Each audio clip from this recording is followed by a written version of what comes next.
Hi Ultimate Gardeners, welcome back to the Ultimate Gardening channel. My name is Emmanuel Arcegua, known to be the Ultimate Gardener. Come join me in becoming an Ultimate Gardener day by day. So in today's exciting sprouting video, I'm making a fall container arrangement using a few beautiful plants I have beneath me. And so I just want to give you guys a simple video so you guys can get inspired to go out there and make your fall containers for this following up fall season. I already made my pear, it's just behind me. The mums went out of bloom, so I cut them back and fertilized them, so we should be having a new flush of blooms here soon. But I decided that I wanted to put something in front so when people come by, they know that we are feeling the fall spirit ourselves. So here I have a container I bought at Burlington, I believe, for $23 around there, or $16, one between that price range. And I thought it was a very good bargain, especially the design and intricate details it has. And so I had a jasmine in here, but it came out of bloom. It was struggling in the pot, so I decided to take it out. We're gonna transplant that in the garden soon, but I have a few annuals and perennials I'm gonna be incorporating in here. So let's go ahead and talk about the plants. So I have a few plants with me. Maybe not all plants are gonna be utilized in this container, but I have some type of plant and some type of material to work with. So our first one is this papyrus right here. This is the classic old-fashioned papyrus you see near swamps and watery areas. I was thinking to use this as a backdrop right here, so I'm thinking this is going to be used. Second, I have this multicolored ground orchid. I made a video on ground orchids not too long ago, and so I was thinking to make this another background plant right here because it has fall colors. I'm going to be covered by these plants.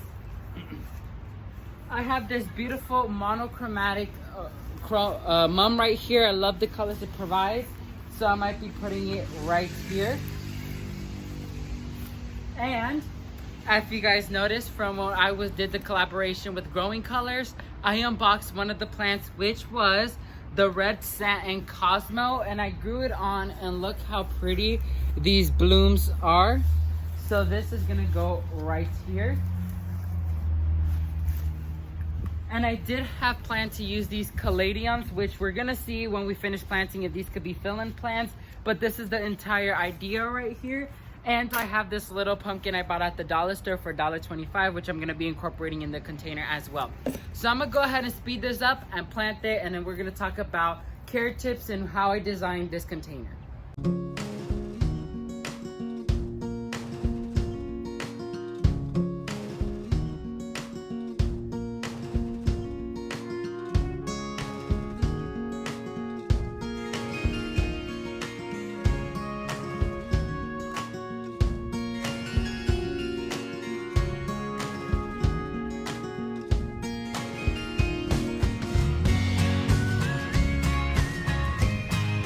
So Ultimate Gardeners, here's the final product. I finished planting it up, so let me walk you through all the plants I used. I used the papyrus as a background, as well as a multicolored ground orchid.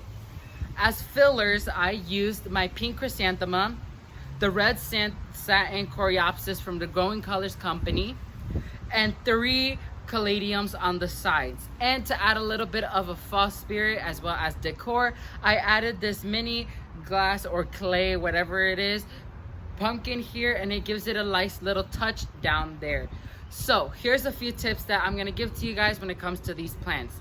These are awful sun-loving plants. They like to be in the sun. I'm gonna see if I could go ahead and nudge those a little bit and put these in front of our house, which has a little overpass like this thing right here. And so I'm gonna just keep them constantly watered, fertilized, and we'll see how they perform. If I need to move the pot, I will, and I'll replace something that likes shade over there. So Ultimate Gardeners, these plants require a monthly feed. I recommend liquid form because that's the fastest way they will accept it. So that will be every month you have to give them a liquid fertilizer, whether it be worm casting tea or any seaweed and fish fertilizer you have around. Any type of organic liquid fertilizer would work best for these plants to give you the maximum productivity you want. Another thing is these plants, some of these plants do require deadheading. For example, the papyrus, when the stems get way too long, and like these are very thin stems, they will tend to bend over, so you do want to cut those off. As well as the ground orchids, the blooms look very ugly when they are dead, so cut those back so it can promote more bloom growth. as well as the mum, which is a deadheading plant. That's why a lot of people don't grow these, because the constant maintenance you have to do it, but I don't mind doing it, especially if I'm gonna get this much of blooms. And the Cosmo and the Caladiums don't require no maintenance at all, just water and fertilizer. That's it. So that's gonna be all for this exciting spreading video, you guys. Hopefully you guys found this video inspiring and educational, because I had so much fun putting these plants together and designing this pot for you guys. So thank you all so much for watching this video, and never forget to grow big, ultimate gardeners. Bye guys.